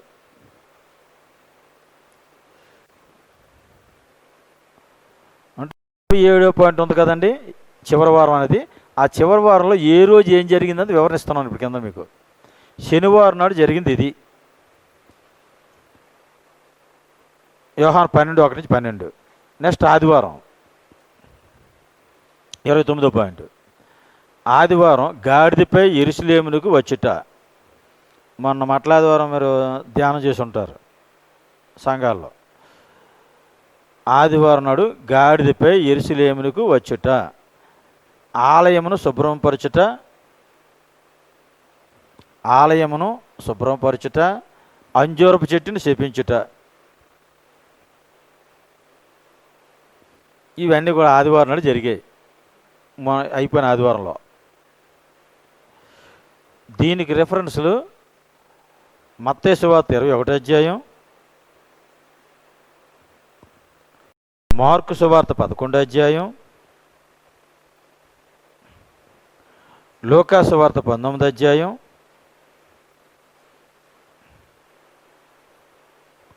యోహాను సువార్త 12 అధ్యాయం. ఈ 4 గ్రంథాల్లో కూడా మట్లాదివారం గురించి ఉంటుంది, మీరు స్టడీ చేశారు. నెక్స్ట్ 30వ పాయింట్, సోమవారం. యేసుక్రీస్తు వారు తిరిగి యెరూషలేమునకు వచ్చుట. యేసుక్రీస్తు వారు తిరిగి యెరూషలేమునకు వచ్చుట. మార్కు 11:27.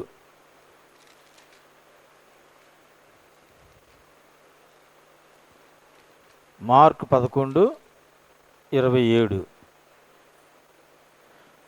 వారు యెరూషలేమునకు తిరిగి వచ్చిరి అని ఉంటుంది. 31వ పాయింట్, పస్కాకు 2 రోజుల ముందు, పస్కాకు 2 రోజుల ముందు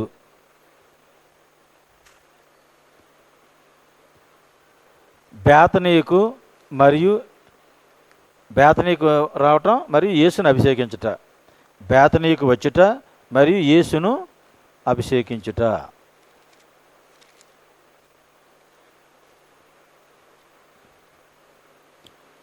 ఇది మంగళవారం.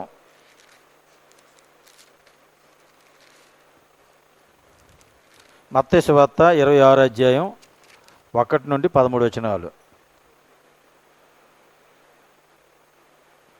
మత్తయి సువార్త 26 అధ్యాయం 1 నుండి 13 వచనాలు.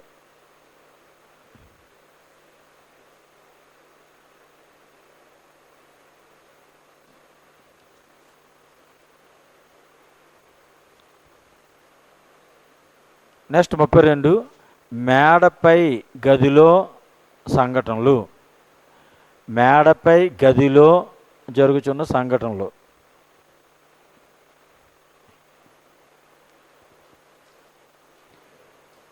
ఇది గురువారం.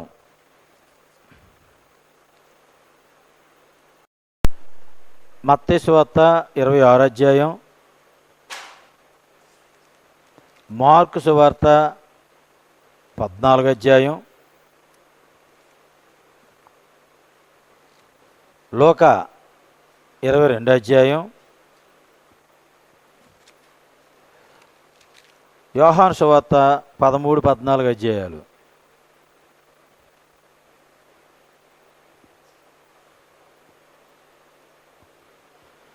చాలా మంచి వర్తమానాలు ఉంటాయి మేడగదిలో. యోహాను సువార్త 13-14 అధ్యాయాలు మనం చదివితే ఆయన పాదాలు కడగటం, శిష్యుల పాదాలు కడగటం ఇక్కడే మేడగదిలో. అందుకే చాలా సంఘాల్లో నిన్న గురువారం నాడు ఈ కార్యక్రమం చేసి ఉంటారు. రాత్రికి రొట్టె బల్ల తీసుకుంటారు, సంవత్సరానికి ఒకసారి తీసుకుంటారు.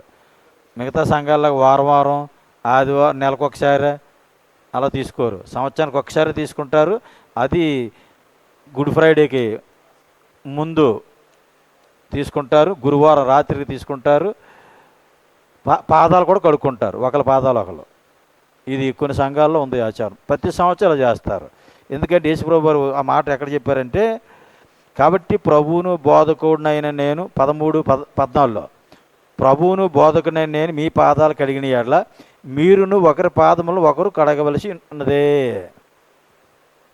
నేను మీకు చేసిన ప్రకారం మీరును చేయవలనని మీకు మాదిరిగా ఎలా చేసేతని. మరి యేసుప్రభు వారు చేశారు కదా, చేయమని చెప్పారు కదా, అందుకని మేము చేస్తున్నాం, వాళ్ళు చేస్తుంటారు. కాబట్టి తప్పేం లేదు. చేయకపోయినంత మాత్రం రాలేదా నరకాన్ని పోతారని కాదు, చేసిన వాళ్ళు కూడా తప్పే. ఓకే, ఒక మాదిరి. బుధవారం మరి లేదమ్మా, బుధవారం బహుశా మంగళవారం ఒకటే అయి ఉంటుంది. ఏది పస్కాకి 2 రోజుల ముందు మంగళవారం బుధవారం ఇంచుమించు అదే సంఘటన జరిగి ఉంటుంది. ఏ సంఘటన? బేతనీకు రావటం, మరి అభిషేకం, ఆయన మరి అభిషేకిస్తుంది కదా, ఆ అభిషేకం మించుమించు 2 రోజులు. ఆ 2 రోజులు కూడా అక్కడ బహుశా జరిగి ఉంటుంది. ఈ లోపల ఇంకేదైనా దొరికితే చేసుకోండి, ఇన్ఫర్మేషన్ ఏమైనా దొరికితే. గురువారం మాత్రం మేడపై గదిలో సంఘటనలు జరిగాయని మనకి ఇన్ఫర్మేషను. ఇది అక్కడ ఏంటంటే మనకు యోహాను సువార్తలో పాదాలు కడగడం ఇవన్నీ కూడా. అంతేకాక 14 అధ్యాయంలో మంచి సంభాషణ, మంచి విషయాలు చెప్తాడు. మీ హృదయాలు కలవరపడనీకుడి, దేవుని యందు విశ్వాసం ఉంచున్నారు కనుక నా యందు విశ్వాసం ఉంచుడి, నా తండ్రి అంటే అనేక నివాసాలు ఉన్నాయి అంటే బలపరుస్తున్నాడు. చివరిలో మీరు కలవరపడకండి, మీరు భయపడకండి, నేను వెళ్తాను, మరలా వచ్చేస్తాను. కొంత ఎడబాటే తప్ప నన్ను మరణం ఏం చేయలేదు, కాబట్టి మీకు అక్కడ అనేక నివాసాలు ఏర్పాటు చేయడానికి వెళ్తున్నాను, మీరు ఇక్కడ భయపడకండి, మీరు కలవరపడకండి అని చాలా బలపరుస్తున్నమాట శిష్యుల్ని. ఓకే, నెక్స్ట్ 33 గెత్సెమనే తోటలో యేసుక్రీస్తు వారు దుఃఖపడుట.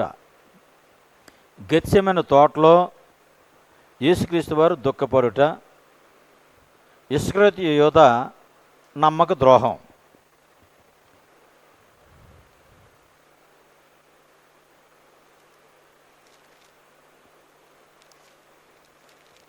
కానీ మంచి మన కరెక్ట్గా ఈ సబ్జెక్ట్ ఎప్పుడు వచ్చిందంటే, మనకి ఎప్పుడు ఇది అవసరం అప్పుడే వచ్చింది. మనం ఏదో గుడ్ ఫ్రైడే ధ్యానాలు చేస్తున్నట్టు ఉంది. మనం కరెక్ట్ యేసుగా జీవించేది కరెక్ట్ మనకు అనుకోకుండా వచ్చింది ఇది. ఓకే, దీనికి రిఫరెన్స్లు మత్తయి 26, రేపు గుడ్ ఫ్రైడేకి ఉపయోగపడిపోతాయి ఇవన్నీ మీకు. మత్తయి 26 అధ్యాయం, మార్కు 14 అధ్యాయం, లూకా 22 అధ్యాయం, యోహాను 18 అధ్యాయం. గెత్సెమనే తోటలో యేసుక్రీస్తు దుఃఖపడడం గురించి, యేసుక్రీస్తుని ఈయన అమ్మేయడం, యోధా ఇస్కరియోతు యోధా అమ్మడం, ఇవన్నీ కూడా ఈ అధ్యాయాలు ఉంటాయి. మత్తయి 26, మార్కు 14, లూకా 22, యోహాను 18. ఓకేనా? ఇక తర్వాత 35 చూడండి. 35 34. శుక్రవారం వేకువనే సన్హెద్రిన సభ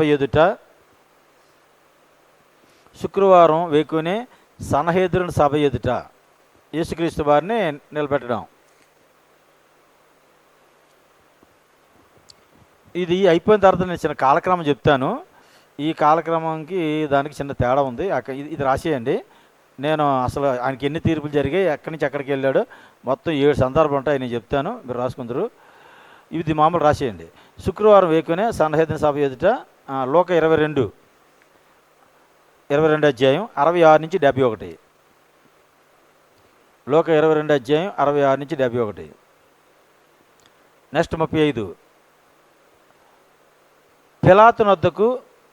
మొదట పిలాతునొద్దకు, తరువాత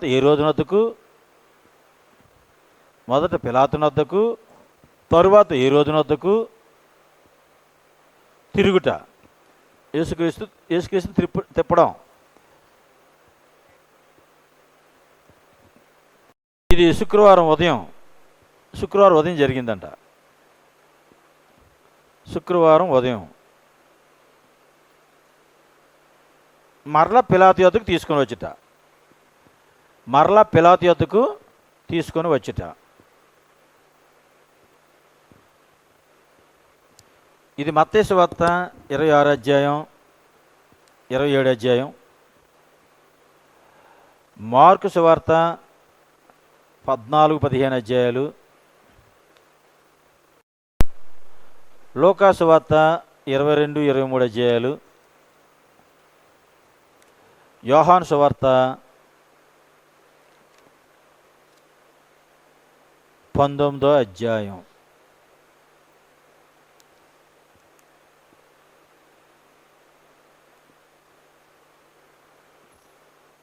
యోహాను సువార్త 19వ అధ్యాయం.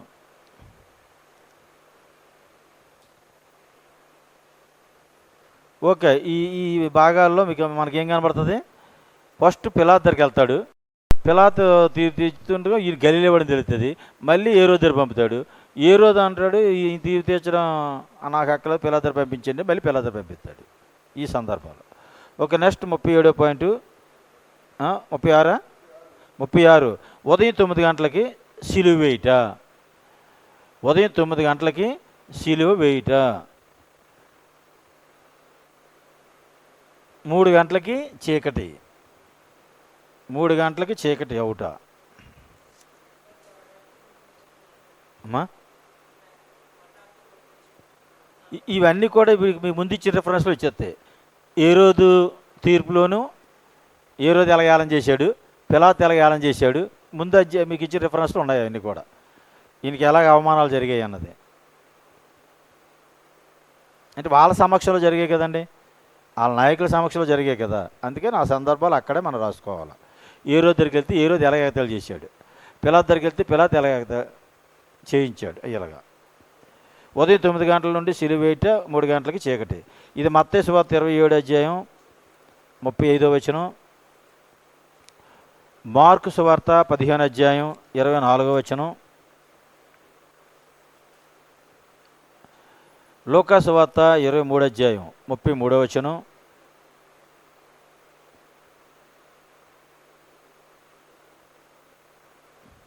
యోహాను సువార్త 19వ అధ్యాయం 18వ వచనం.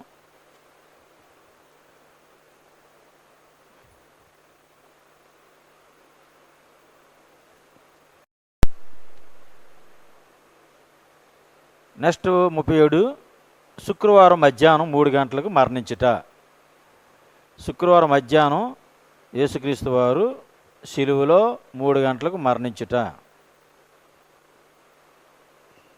లూకా సువార్త 23 అధ్యాయం 44 నుండి 46. అంటే ఒక్కొక్క రిఫరెన్స్ ఇస్తున్నాం ఒకదానికి. మిగతా సువార్తల్లో కూడా రిఫరెన్స్ దొరుకుతాయి, అప్పుడు మీరు చదివినప్పుడు యాడ్ చేసుకోవచ్చు. దీనికి యాడ్ చేసుకోవాలి మీరు. అంటే మనకు సందర్భం ముఖ్యం. అంటే ఏ సందర్భం తర్వాత బహుశా ఏ సందర్భం జరిగి ఉంటుంది, ఏ సందర్భం తర్వాత ఏ సందర్భం జరిగి ఉంటుందని ఎక్స్పెడిషన్కి ఈ చరిత్రను కాలక్రమంలో పెట్టారు. లూకాసు వార్త 23 అధ్యాయం 44 నుంచి 46 అమ్మ. నెక్స్ట్ 38వ పాయింట్, దేవాలయపు తెర చిరుగుట. దేవాలయపు తెర చిరుగుట. మత్తయి సువార్త 27 అధ్యాయం 51వ వచనం.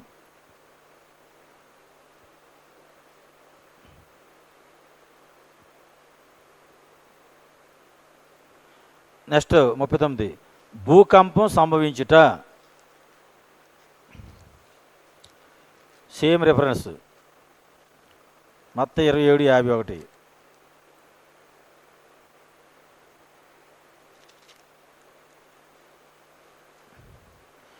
దేవాలయ తెర పైనుండి కిందకి రెండుగా చినిగిను, భూమి వణికిను, బండల బద్దలయ్యను, సమాధులు తెరవబడిను. తర్వాత పాయింట్, పరిశుద్ధులు పునరుత్థానం నొందుట. పరిశుద్ధులు పునరుత్థానం నొందుట. మత్తయి 27:52 వచనం.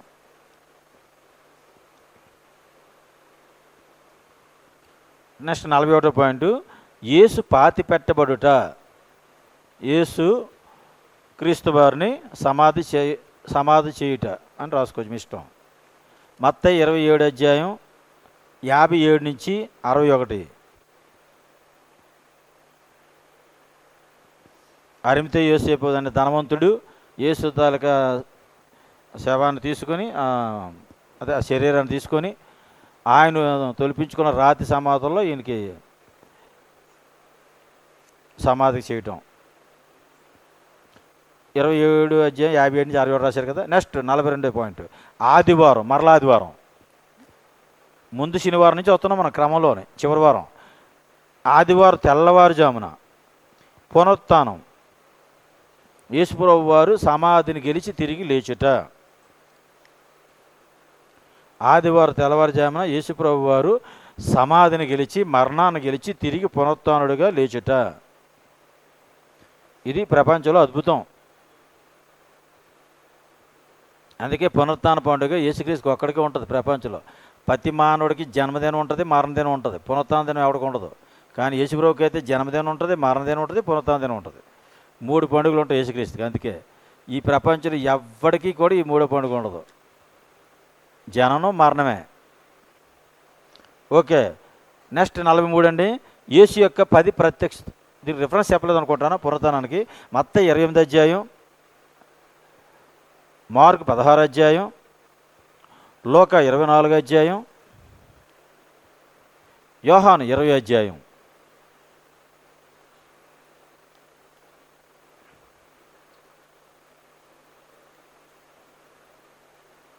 నెక్స్ట్ 43, యేసు యొక్క 10 ప్రత్యక్షతలు. ప్రత్యక్షతలు లెక్కట్టండి, తర్వాత మీరు కూడా 10 రావచ్చు, 11 రావచ్చు. మొత్తం మీద ఏంటంటే 10 ప్రత్యక్షత పైన ఉన్నాయి. అంటే ఆయన లేచి అంతమంది కగపరుచుకున్నాడు ఆయన. మత్తయి 28 అధ్యాయం, మార్కు 16 అధ్యాయం, లూకా 24 అధ్యాయం, యోహాను 20-21 అధ్యాయాలు. నెక్స్ట్, యేసు గొప్ప ఆజ్ఞను శిష్యులకు అప్పగించుట. Great commission. యేసు గొప్ప ఆజ్ఞను శిష్యులకు అప్పగించుట. ఆ గొప్ప ఆజ్ఞ సర్వసృష్టికి వెళ్ళి సువార్త ప్రకటించాలి, సమస్త జనుల్ని శిష్యులుగా చేయాలి. ఇది ప్రతి సంఘం చేయాలి. ఇది అడుగుతాడు, ఇది చేయకపోతే. నువ్వు పునరుత్థాన పండుగ చేసావు లేదా, సిలువ పండుగ చేసావు లేదా, అలా గాడిద మీద ఊరేగించావు లేదా, మాట్లాడుకుని వచ్చారు లేదా, అవి అడుగుతాడు ఆవిడ నాకు తెలియదు. కానీ ఇవి మాత్రం అడుగుతాడు. నీకేం చెప్పాను, నువ్వు రక్షణ పడిన తర్వాత సువార్త ప్రకటించాలా. మీ ఇంట్లో వాళ్ళంతా రక్షణ పడ్డారా, నీ బంధువులు రక్షణ పడ్డారా, వాళ్ళకి సువార్త తెలియదు అసలు. అదే తర్వాత అందరినీ రక్షణ పడిన అందరూ ఏం చేయాలా, శిష్యులుగా తయారు చేయాలా. అంతే తప్ప వాళ్ళు ఎప్పుడు అలాగా అనిచేసేయాల్సిన సంఘాల్లోని వాళ్ళు ముద్దోళ్ళగా ఉంచకూడదు, ముద్దబ్బాయిలాగా. శిష్యులుగా తయారవ్వాలి. వీళ్ళు శిష్యులు తయారయ్యి వీళ్ళు సువార్తకి వెళ్ళాలి. వీళ్ళు మళ్ళీ అనేక శిష్యులు తయారు చేయాలి. ఆ ఫార్ములా ప్రకారం ఇవాళ మనం వచ్చాం. ఒకవేళ అపోస్తులు కానీ ఆ పని చేయలేదు అనుకోండి, ఈవేళ సార్వత్రిక సంఘం ఇంత అయ్యి ఉండేది కాదు, ఇంతమంది పాస్టర్లు అయ్యేవారు కాదు, ఇన్ని సంఘాలు ఉండేవి కాదు. కాబట్టి ఇది తప్పనిసరి దేవుడు అడుగుతాడు. నెక్స్ట్ 44 రిఫరెన్స్ ఇంత ముందు దాని రిఫరెన్స్ 28, 18 మత్తయి 28 అధ్యాయం 18 నుంచి 20. 45 అయిపోయింది. లాస్ట్ 40 దినాల తర్వాత ఆరోహణం అవుట. వీడియోలు ఎంత పెరిగిపోతుంది, వీడియోలు ఎంత పెరిగిపోతున్నట్టుంది మనకి. అయిపోయిందిలేండి. 40 దినాల తర్వాత ఆరోహణం ఒకట. ఇది ఎక్కడ ఉంటుంది మనకి? అపోస్తల కార్యాలు ఉంటుంది. అపోస్తల కార్యాలు 1వ అధ్యాయం 9 నుంచి 11 వచనం. అపోస్తల కార్యాలు 1వ అధ్యాయం 9 నుంచి 11.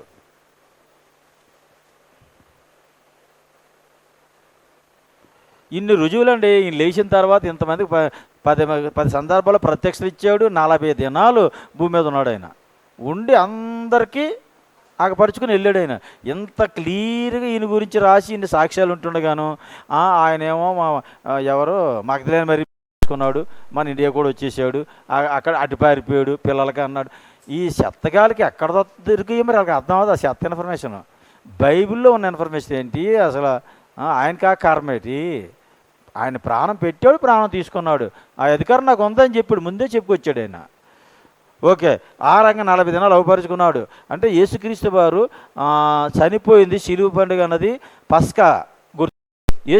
యేసుప్రభు వారు పునరుత్థాన పండుగ అన్నది ప్రథమ ఫలాల పండుగకి గుర్తు. యూదులు 7 పండుగలు ఉన్నాయి కదా, లేవికాండ 23లో. ఆ పండుగలు గుర్తు ఇది. యేసుప్రభు వారు శిలువ అన్నది పస్కా పండుగ. అబీబ్ నెల 1వ నెల 14వ తారీఖు సాయంకాలం జరిగేదే పస్కా పండుగ. యూదుల మొదటి పండుగ అది.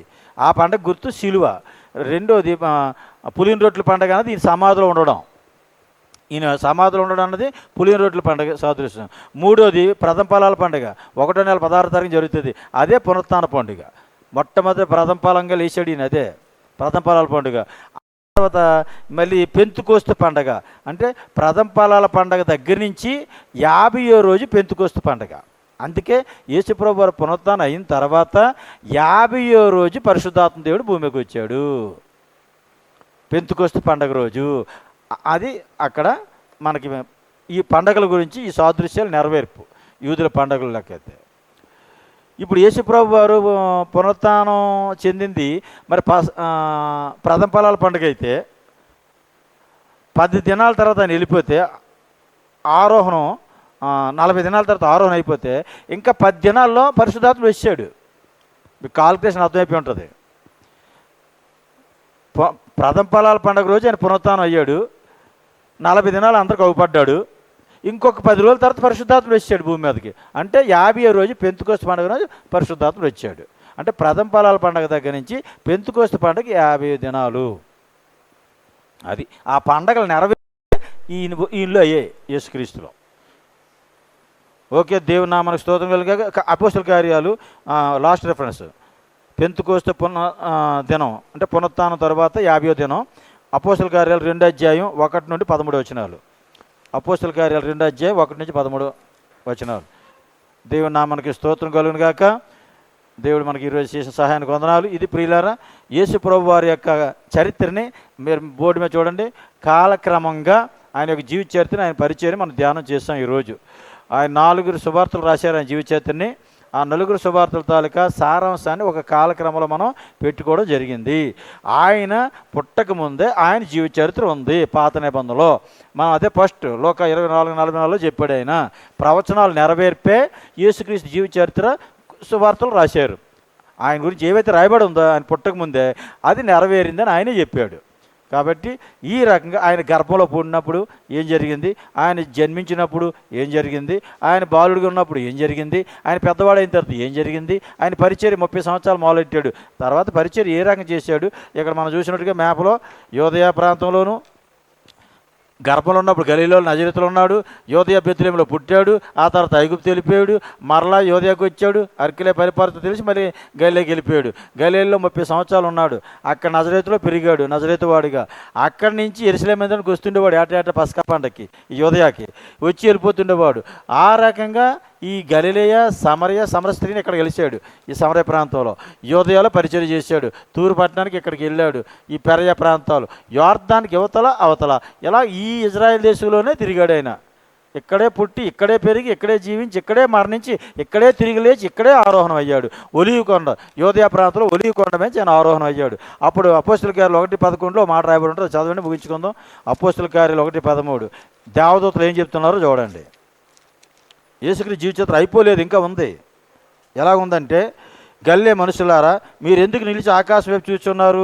మీ యొద్ద నుండి పరలోకానికి చేర్చుకోబడిన ఈ యేసే ఏ రీతిగా పరలోకమునికి వెళ్ళుట మీరు చూచితురో ఆ రీతిగానే ఆయనే తిరిగి వచ్చినని వారితో చెప్పిరి. హల్లెలూయా. యేసుప్రభు జీవితయాత్ర అయిపోలేదు. ఆయన వస్తానన్నాడు, పాత నిబంధనలో వచ్చాడు, జీవిస్తానన్నాడు, జీవించాడు, మరణిస్తానన్నాడు, మరణించాడు, తిరిగి లేస్తానన్నాడు, తిరిగి లేచాడు, ఆరోహణ అయిపోతున్నాడు, అయిపోయాడు. ఎలాగే ఆరోహణ ఏ ఒలీవ పర్వతం మీద నుంచి ఆరోహణం అయిపోయాడో అదే ఒలీవ పర్వతం మీదకి మరలా ఆయన తిరిగి వస్తాడు రెండో రాకడలో. ఈ లోపల మీరు, మీ కుటుంబాలు, మీ బంధువులు, మీ స్నేహితులు, మీ చుట్టుపక్కల వాళ్ళు, మీ దేశ ప్రజలందరూ కూడా రక్షింపబడాలి.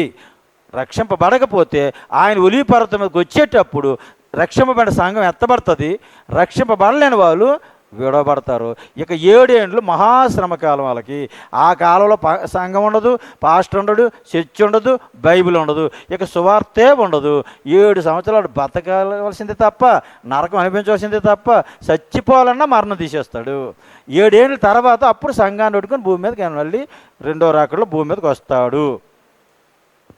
ఇది భవిష్యత్తు. కాబట్టి యేసుక్రీస్తు వారి జీవితం అయిపోయిందంటే అయిపోలేదు. ఆయన జీవితం ఎక్కడైపోద్ది? లోకం పుట్టకముందే ఆయన ఉన్నాడు, లోకం పుట్టిన తర్వాత కూడా ఉన్నాడు, లోకం అంతమైపోయిన తర్వాత కూడా ఆయన ఉంటాడు. కాబట్టి ఆది అంతము ఆయనే, మొదటివాడు కడపటివాడు ఆయనే, భూత వర్తమాన భవిష్యత్తు కాలంలో ఉన్నవాడు ఆయనే, అల్ఫా ఓమేగా ఆయనే. కాబట్టి యేసుక్రీస్తు వారి జీవితం రాయడం, చెప్పడం నాలాంటి వాడి వల్ల అవ్వదు, మనలాంటి వాళ్ళు ఎవరి వల్ల కూడా అవ్వదు, ఈ భూలోకం ఎవరి వల్ల కూడా అవ్వదు. సృష్టికర్త అయిన దేవుడి చరిత్ర ఎవరు రాయగలడు? ఏదో శరీరధారిగా లోకానికి వచ్చాడు కనుక దాన్ని కొద్దీ మనం స్టడీ చేస్తున్నాం అంతే, ఒక అవగాహన కోసం. దీన్ని అర్థం చేసుకొని ఆయన అర్థం చేసుకున్న వాళ్ళు బ్రతికితే క్రీస్తు గారు బ్రతుకుతాను, ఏమి చనిపోయినా పర్వాలేదు, క్రీస్తుతో పాటు ఉంటానన్న ఆనందంతో, ఆ రక్షణ ఆనందంతో అద్భుతంగా ఎప్పుడు నిత్య సంతోషం, నిత్య జీవం పొందుకొని ఉంటారు. అట్టి కృప దేవుడు మనకి, సార్వత్ర సంఘానికి అట్టి కృప దేవుడు దయచేయనుగాక. దేవుడి మాటలు దీవించునుగాక. ఆమెన్. God bless you. అందరికి వందనాలండి.